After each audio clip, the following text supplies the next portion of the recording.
Hello dear students and my dear viewers, welcome you all to my YouTube channel English Hospital 24 and my Facebook page English Education.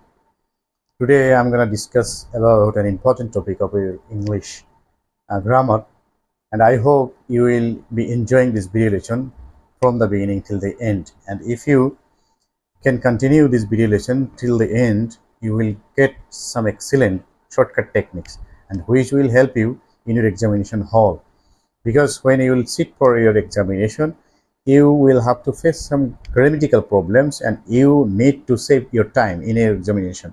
So you need to apply some shortcut techniques in your examination, and this video lesson will show you some important, essential and most vital shortcut techniques. I hope you will be listening, I hope you will be watching this video lesson and you will got every ideas and you will write down this shortcut techniques in your note paper. So let's get started and let's begin our today's lesson. আজকে আমরা ইংরেজি গ্রামারের অত্যন্ত গুরুত্বপূর্ণ একটি topic নিয়ে আলোচনা করব। যদিও এটি এসএসসি পরীক্ষাতে সবচেয়ে বেশি আসে, কিন্তু আমি দেখেছি বিশ্ববিদ্যালয়ে ভর্তি পরীক্ষা এবং চাকরির পরীক্ষাতেও এই টপিকটি অনেকবার আসছে বিগত দিন, এবং এটি কিন্তু চাকরির পরীক্ষার অন্তর্ভুক্ত একটি গ্রামার আইটেম। তো আজকে আমি এখানে সম্পূর্ণ অধ্যায়টি নিয়ে আলোচনা করব, তবে গ্রামারের মধ্যে সবচেয়ে সহজ হলো এটি। তো প্রথমে আমি এখানে বেসিক থেকে আলোচনা করব, কারণ হচ্ছে যাতে যে সকল শিক্ষার্থীরা সদ্য নবম শ্রেণীতে উঠেছে তারাও যাতে ভালোভাবে বুঝতে পারে, এবং যাদের বিশ্ববিদ্যালয়ে ভর্তি পরীক্ষার জন্য প্রয়োজন তারাও বুঝতে পারবে, তাছাড়া চাকরির পরীক্ষার জন্য অত্যন্ত সহজ হবে বিষয়টি। সেই জন্য আমি এখানে ভেঙে ভেঙে বলার চেষ্টা করব। আশা করছি তোমরা শুরু থেকে শেষ পর্যন্ত আমার সাথেই থাকবে। তো প্রথম হচ্ছে এখানে হোয়েন ট্যাগ কোয়েশ্চেন জিনিসটি কী। ট্যাগ কোয়েশ্চেন শব্দের অর্থ হচ্ছে যুক্ত করে দেয়া বা জুড়ে দেয়া। ট্যাগ আমরা সাধারণত ব্যবহার করে থাকি হচ্ছে ফেসবুক বা অন্যান্য যে সোশ্যাল মিডিয়া সেখানে ব্যবহারকারীরা এটা বেশি ব্যবহার করে থাকে, যে আমাকে একটু আমার ট্যাগ করে পোস্ট করিও, আমাকে ট্যাগ করে পোস্ট করেছে সে, মানে যুক্ত করে দেয়া, কোনো একটা প্রশ্ন যুক্ত করে দেয়া। ইংলিশে একটা সংজ্ঞাটা হচ্ছে when a speaker asks any question to the listener or to draw the attention or take agreement while speaking is called tag question or question tag. Tag question এক নাম হচ্ছে কোয়েশ্চেন ট্যাগ। কথা বলার সময় বক্তা যখন শ্রোতার মনোযোগ আকর্ষণ করার জন্য অথবা বক্তা যে কথা বলছে তার সাথে সে সম্মত কিনা এগ্রিমেন্ট নেয়ার জন্য, মানে তার মতামত নেয়ার জন্য যে প্রশ্ন করে কথা বলার মাঝে মাঝে, সেটাকেই বলা হয় ট্যাগ কোয়েশ্চেন, মানে যুক্ত করে দেওয়া প্রশ্ন অথবা প্রশ্ন জুড়ে দেওয়া, কোয়েশ্চেন ট্যাগ। তারপর হচ্ছে এখানে বাংলা সংজ্ঞাটিও লেখা আছে। ট্যাগ কোয়েশ্চেন এর সংজ্ঞা দিলাম। এরপর হচ্ছে স্ট্রাকচার, গঠন। প্রথমে হচ্ছে সাধারণত যারা এসএসসি পরীক্ষা বা নবম শ্রেণীর শিক্ষার্থী তোমাদের জন্য হচ্ছে এই অংশটুকু, যে গিভেন পার্ট, প্রদত্ত যে অংশ দেয়া থাকবে সেন্টেন্সে সেটা আগে লিখে নিতে হবে।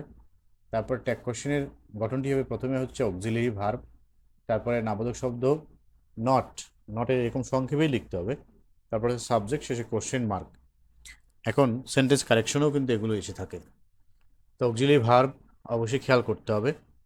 রুল নাম্বার 1, প্রদত্ত যে বাক্যাংশ মানে যেটুকু দেয়া থাকবে সেই বাক্যাংশ যদি অক্সিলারি ভার্ব থাকে তাহলে ট্যাগ কোয়েশ্চেন হবে, সেই অক্সিলারি ভার্বটি বসবে, এবার নাবোধক শব্দ নট বসবে, এবার হচ্ছে সাবজেক্ট, তারপর কোশ্চেন মার্ক। যেমন হি ইজ টকিং নাও, সে এখন কথা বলছে, ইজেন্ট হি।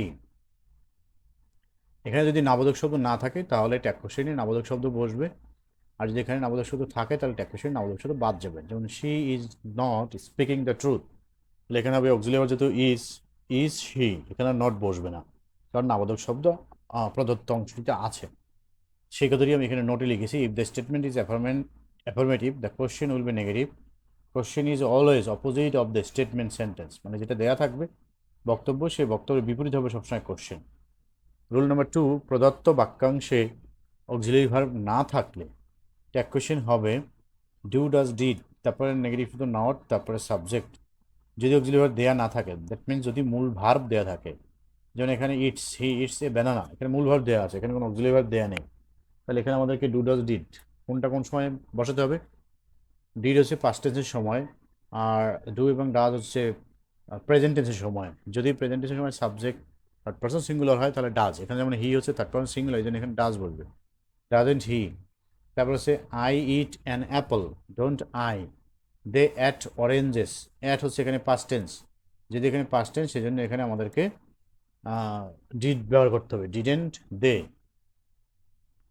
আরেকটি জিনিস এখানে বলে রাখি, ট্যাগ কোশ্চেনের সাবজেক্ট সবসময় প্রোনাউন হবে, নাউন দেওয়া থাকলেও প্রোনাউন হবে, আর প্রোনাউন দেওয়া থাকলে সেই প্রোনাউনটিই বসবে। রুল নাম্বার 3, প্রদত্ত বাক্যাংশ যদি এক্সক্লামেটরি সেন্টেন্স হয় তাহলে উপরে দুটি নিয়মই সমাধান করা যাবে।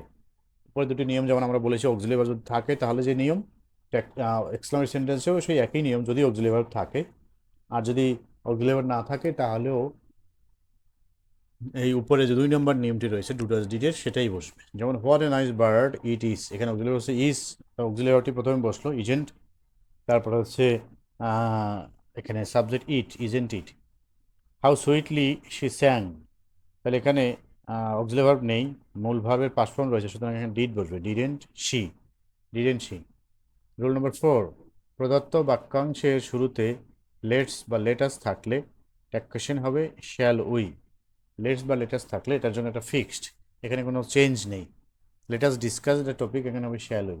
রুল নাম্বার 5, প্রদত্ত বাক্যাংশের শুরুতে let me, let him, let her, let them থাকলে উইল ইউ বসে, যেমন লেট মি কাম ইন, এখানে উইল ইউ, আর কোনো চেঞ্জ নেই।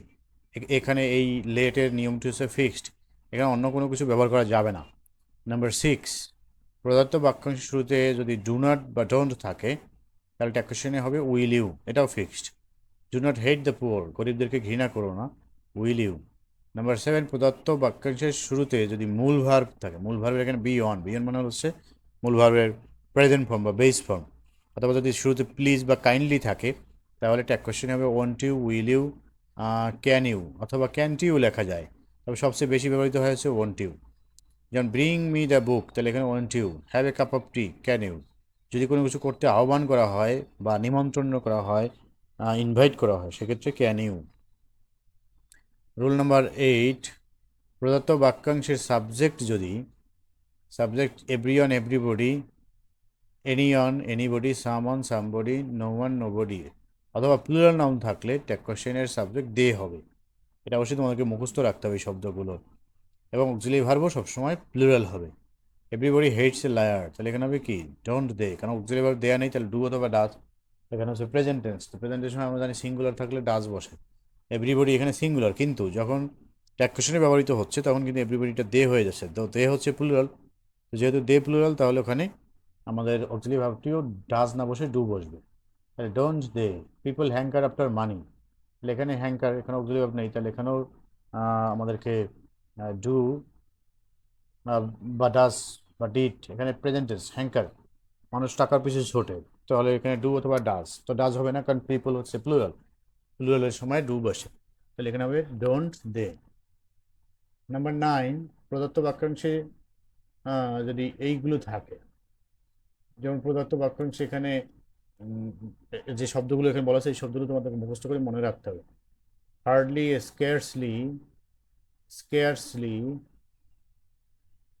seldom, rarely, barely, never, none, nobody, nothing, neither, no, little, few, neither আরেকবার লেখা হয়েছে,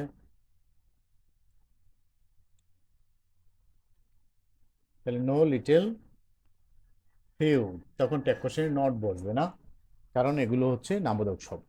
হি হার্ডলি কামস হিয়ার, তাহলে এখানে হবে ডাজ হি, ডাজেন্ট হবে না বিকজ নামবোধক শব্দ হার্ডলি রয়েছে। নোবডি লাভস এ লায়ার, তাহলে এখানে হবে ডোন্ট দে, কারণ নোবডি পরিতে দে বসে, আর এখানে যেহেতু নামবোধক শব্দ রয়েছে নোবডি, নোবডি একই সাথে সাবজেক্ট আবার একই সাথে নামবোধক শব্দ, সুতরাং এখানে নট বসবে না।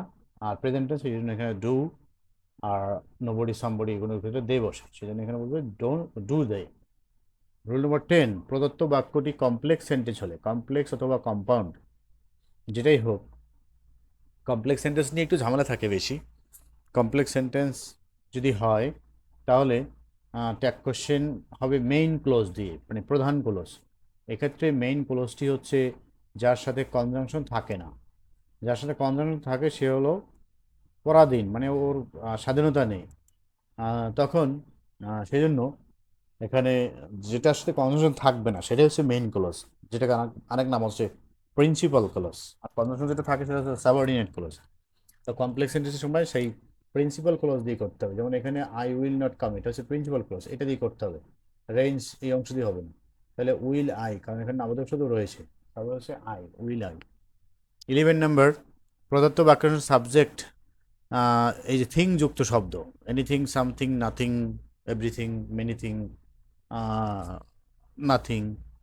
তো এই শব্দগুলো যদি থাকে থিঙ্কের সময় এখানে ইট বসবে। নাথিং হ্যাপেন্ড, তাহলে পাস্ট টেন্স অক্সিলারি ভার্ব নেই, তাহলে ডিড বসবে।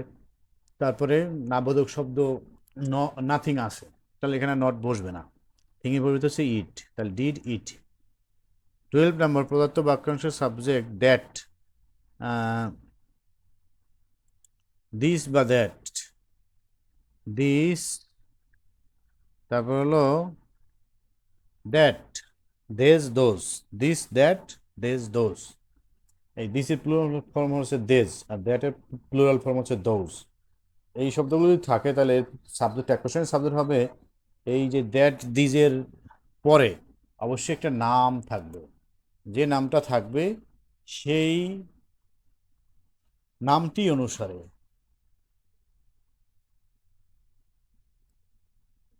সেই নাম অনুসারে মানে এর পরের যে নাম থাকবে সেই নাম অনুসারে এক কোশ্চেনের সাবজেক্ট হবে। যেমন this is a good book, this অনুসারে হবে না, এ গুড বুক অনুসারে হবে। এ গুড বুক হলো সিঙ্গুলার এবং পুরুষ মহিলা নয়, সেজন্য এখানে অবিচ্ছিবাচক বা প্রাণীবাচক হলে ইট বসে, তাহলে ইজেন্ট ইট।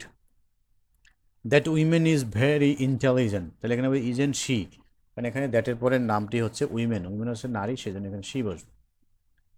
13 নম্বর, প্রদত্ত বাক্যাংশের সাবজেক্ট যদি the father, the mother, the sister, the brother, the beast, সবগুলো আমি একত্রে লিখে ফেলেছি। দি এর পরে যদি ফাদার, শুধু ফাদার থাকলে তখন হি হবে, কিন্তু দি এর পরে যদি ফাদার থাকে সাবজেক্ট অংশে, আবার অন্য জায়গায় থাকলে হবে না। যেমন we love, he love the father, এরকম যদি থাকে তখন কিন্তু হবে না, সাবজেক্ট শুরুতে যখন থাকবে তখন। তাহলে সেই ক্ষেত্রে ট্যাকুশন সাবজেক্ট হবে ইট, কারণ এগুলো দ্বারা তখন গুণ বোঝায়। দ্য ফাদার মানে পিতৃত্ব, দ্য মাদার মাতৃত্ব, দ্য সিস্টার এটা কি বলা যেতে পারে, বোনত্ব তো না, ভ্রাতৃত্ব তো ভাই হলে, সিস্টার হলে মানে বোনের যে করুণা বা বোনের যে মায়া সেটা বোঝাবে। The father rose in him, rose এখানে অক্সিলারি ভার্ব নেই, রোজ হচ্ছে ভার্বের পাস্ট ফর্ম, পাস্ট ফর্মের সময় আমরা জানি ডিড বসে, তাহলে এখানে হবে ডিডেন্ট ইট, ফাদারের পরিবর্তে এখানে হি হবে না, হবে ইট, কারণ দি ফাদার রয়েছে, তাহলে ডিডেন্ট ইট। 14 নাম্বার, প্রদত্ত বাংলা সাবজেক্ট ইট এবং দেয়ার থাকলে ট্যাগ কোশ্চেনেও সেই ইট দেয়ারই বসবে, কারণ ইট দেয়ার হচ্ছে কন্ট্রোডাক্টরি সাবজেক্ট বা ইন্ট্রোডাক্টরি সাবজেক্ট বলে, সরি ইন্ট্রোডাক্টরি সাবজেক্ট, কারণ হচ্ছে এটা তৈরি করা সাবজেক্ট, যখন প্রয়োজন আমি আমার প্রয়োজনে ব্যবহার করলাম, আমার প্রয়োজনে বাদ দিয়ে ফেলতে পারবো। তাহলে there are few people in the village, তাহলে এখানে ফিউ হচ্ছে নেগেটিভ ওয়ার্ড, তাহলে নট বসবে না, আর দেয়ার, আর দেয়ার। তারপর হচ্ছে 15 নম্বর, প্রদত্ত বাক্যাংশের subject one of, most of, all of, none of, either of, neither of, some of, any of, many of, এরপরে যদি দেম থাকে তাহলে ট্যাকুশন সাবজেক্ট হবে দে, এবং এগুলোর পরে যদি আস থাকে, আস থাকলে হবে উই, আবার যদি এগুলোর পরে ইউ থাকে তাহলে সেখানে হবে ইউই বসবে। তাহলে দে থাকলে, দেম থাকলে হবে দে, আস থাকলে হবে উই, ইউ থাকলে হবে ইউ। তবে যদি এই সাবজেক্টগুলো, এই সাবজেক্টগুলোর পরে প্লুরাল নাউন, এরপরে প্লুরাল নাউন থাকলে ট্যাগ কোশ্চেনের সাবজেক্ট দে হবে। দেখা গেলো মেনি অফ দ্য বয়েস, তখন এখানে হবে দে, মোস্ট অফ দ্য বয়েস, তারপর হচ্ছে অন অফ দ্য বয়েস, এরকম যদি প্লুরাল নাউন থাকে তখন সেখানে দে হবে। যেমন most of them are present now, তাহলে এখানে হবে আরেন্ট দে, দেমের পরিবর্তে they. Many of you did the mistakes, তোমাদের অনেকেই ভুলটি করেছিলে, তাহলে এখানে হবে didn't you, didn't you, many of you গেল। তারপর neither of the girls was present, তাহলে এখানে ওয়ারেন্ট দে, ওয়ারেন্ট দে। কেন এখানে ওয়ারেন্ট হবে? কারণ এখন দে প্লুরাল আসছে, আগে সিঙ্গুলার ছিল সেজন্য সিঙ্গুলার ভার্ব বসছে, কিন্তু এখন দে হচ্ছে প্লুরাল সেজন্য অক্সিলারি ভার্বটি প্লুরাল হবে। রুল নাম্বার 16, প্রোভার্বস বা ক্লোজ বাক্যাংশের প্রদত্ত বাক্যাংশের সাবজেক্ট হলে দেখা গেল যে একটা ভার্বের সাবজেক্ট হচ্ছে কোনো প্রবাদ বাক্য অথবা কোনো একটা বাক্যের অংশ, তখন সেখানে ট্যাগ কোশ্চেনে এর পরিবর্তে সাবজেক্ট হবে ইট। তারপর হচ্ছে why some people forget it is a question. তাহলে এখানে ইজ এ কোশ্চেন, এই ইজ এ কোশ্চেনের সাবজেক্ট হচ্ছে why people forget it close. যখন কোনো একটা ক্লোজ হয় সাবজেক্ট তার পরিবর্তে ইট ব্যবহার করতে হবে, তাহলে এখানে হবে ইজেন্ট ইট। এটা খেয়াল করতে হবে। যেমন what he said is wrong, তাহলে ইজ রং এটার সাবজেক্ট হচ্ছে হোয়াট হি সেইড, পুরো অংশটাই হচ্ছে সাবজেক্ট, মানে হচ্ছে পুরো একটি ক্লোজ বাক্যাংশ। ক্লোজ শব্দ ক্লোজ এর অর্থ হচ্ছে বাক্যাংশ। বাক্যাংশ যখন সাবজেক্ট হবে অথবা কোনো একটি প্রবাদ বাক্য সাবজেক্ট হবে তখন সেখানে তার পরিবর্তে সাবজেক্ট হবে ইট, লেখানো হবে isn't it. All that glitters is not gold, তাহলে এখানে হবে ইজেন্ট ইট, কারণ এখানে all that glitters is not gold, এই যে অল দ্যাট গ্লিটার্স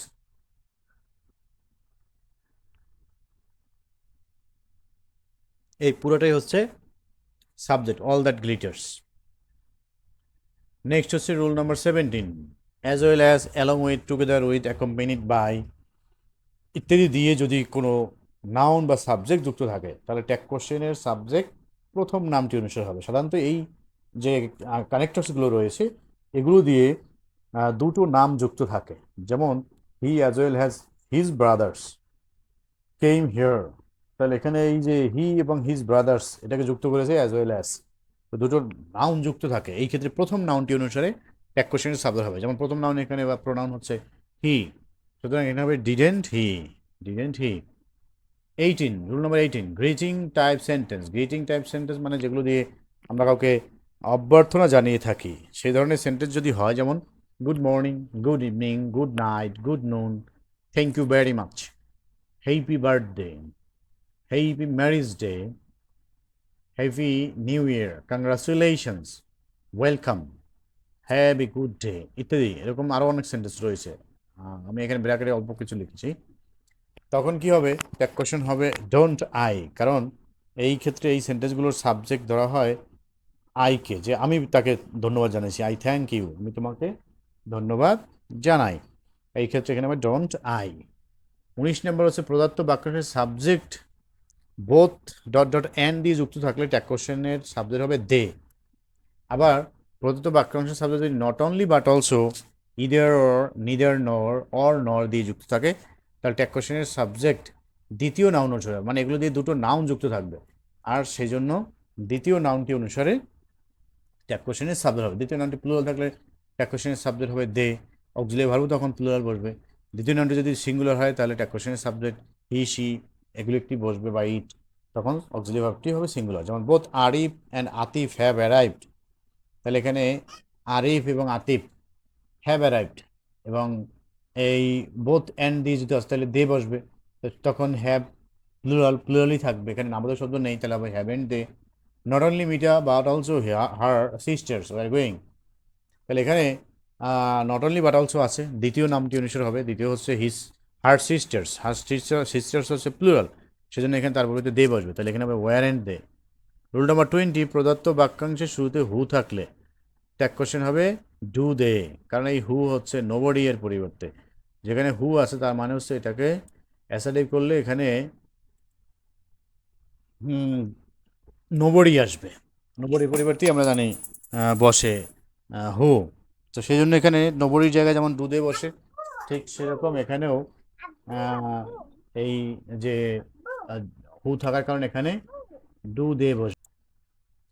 এরপর হচ্ছে রুল নাম্বার 21, প্রদত্ত বাক্যাংশের সাবজেক্ট যদি অপ্রাণীবাচক, অপ্রাণীবাচক বলতে আমরা বুঝি যেটা প্রাণী নয়, যেমন গাছ পালা, ফুল ফল এগুলো, বা অব্যক্তিবাচক। অপ্রাণীবাচক এখানে আর একটা জিনিস বলা যায় যার প্রাণ নেই, তো যার প্রাণ নেই সেক্ষেত্রে আমরা ধরতে পারি যেটাকে বলি আমরা জড়বস্তু। আর অব্যক্তিবাচক হচ্ছে যেটা ব্যক্তি নয়, মানুষ নয়, যেমন কুকুর বিড়াল হাঁস মুরগি পাখি, এগুলো প্রাণী কিন্তু ব্যক্তি নয়, এই অব্যক্তিবাচক যদি সিঙ্গুলার থাকে অথবা অপ্রাণীবাচক সিঙ্গুলার থাকে তখন ট্যাক্কোশন হবে ইট হবে, কিন্তু প্লুরালের যেটাই থাকুক সেটা ব্যক্তিবাচক হোক অথবা অব্যক্তিবাচক হোক, প্লুরাল মানেই দে।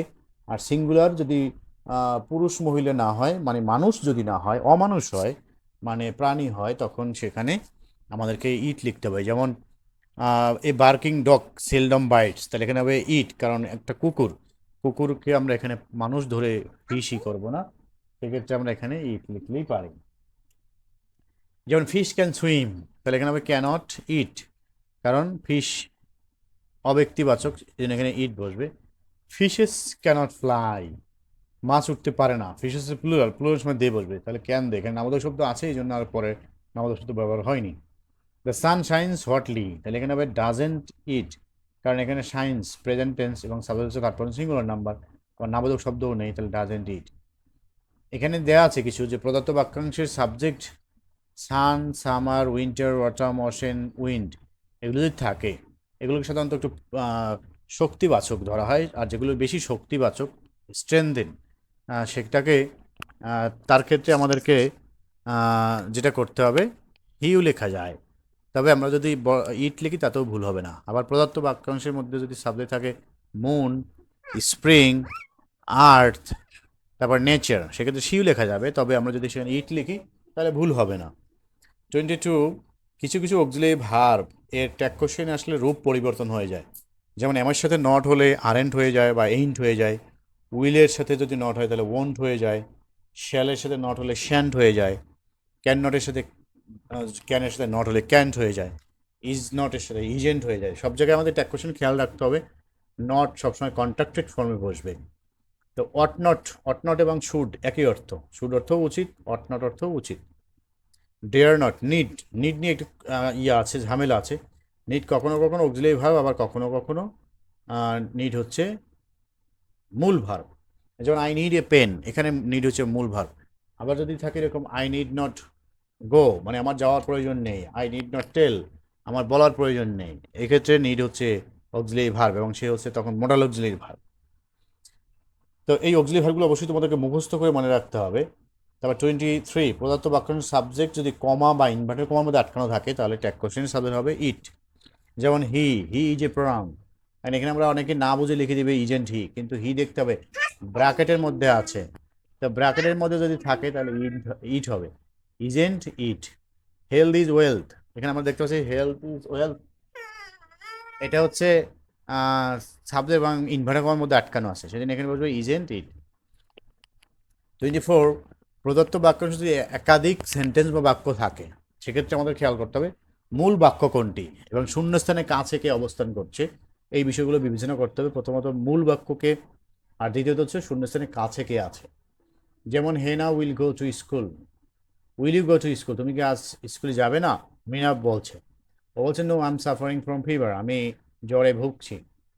হেনা রিপ্লাই, হেনা বলছে ইউ শুড টেক রেস্ট, যে তোমার বিশ্রাম নেওয়া উচিত। তাহলে এই জায়গায় হলো আমাদের শূন্যস্থান আছে, তাই শূন্যস্থানের কাছে হচ্ছে ইউ শুড টেক রেস্ট, এটা থেকেই আমাদেরকে করতে হবে ট্যাগ কোশ্চেন। তাহলে এখানে হবে স্টুডেন্ট ইউ, কারণ শুড হচ্ছে অক্সিলারি ভার্ব এবং নামবোধক শব্দ এখানে নেই। তো এই যে রুলসগুলো আমরা এখানে রেখেছি কতটি, 24টি। আশা করছি এই 24টি রুল ফলো করলে একেবারে যে পরীক্ষাতেই আসুক, এসএসসি পরীক্ষাতে আসুক, নবম শ্রেণী পরীক্ষাতে আসুক, অথবা বিশ্ববিদ্যালয়ে ভর্তি পরীক্ষাতে আসুক, এগুলো আর ভুল হওয়ার কোনো সম্ভাবনা থাকবে না, কারণ ভুল হওয়ার কোনো সম্ভাবনা নেই। এছাড়া আমি পরবর্তী ভিডিওতে এক কোশ্চেনের কতগুলো কোশ্চেন ব্যাংক দিব, বিগত বছরে যেগুলো আসছে সাজেশন হিসেবে, সেগুলো থেকে প্র্যাকটিস করলেও এসএসসি পরীক্ষাতে তোমরা কমন পাবে। তাছাড়া অন্যান্য চাকরির পরীক্ষা বা ভর্তি পরীক্ষাতেও সেখান থেকে ইনশাল্লাহ কমন আসার সম্ভাবনা রয়েছে। তো এই ছিল আজকে আমাদের ট্যাক্সেশন নিয়ে আলোচনার বিষয়। আশা করছি তোমরা সকলেই শেষ পর্যন্ত দেখেছো এবং বুঝতে পেরেছো। কারো কোনো কোশ্চেন থাকলে অবশ্যই কমেন্টে জানাবে, এবং স্পেশাল কোনো ভিডিও লেসন প্রয়োজন হলে সেগুলো আমাকে কমেন্টে জানানোর চেষ্টা করবে। আমি তোমাদের সকলেরই উজ্জ্বল ভবিষ্যৎ কামনা করছি। যারা চাকরি পরীক্ষার জন্য বা বিশেষ অন্যান্য পরীক্ষার জন্য বসতে যাচ্ছ, তারাও এই ভিডিওটি থেকে অনেক বেশি উপকৃত হবে ইনশাল্লাহ। I wish you all the best. Thank you very much. Thanks for watching.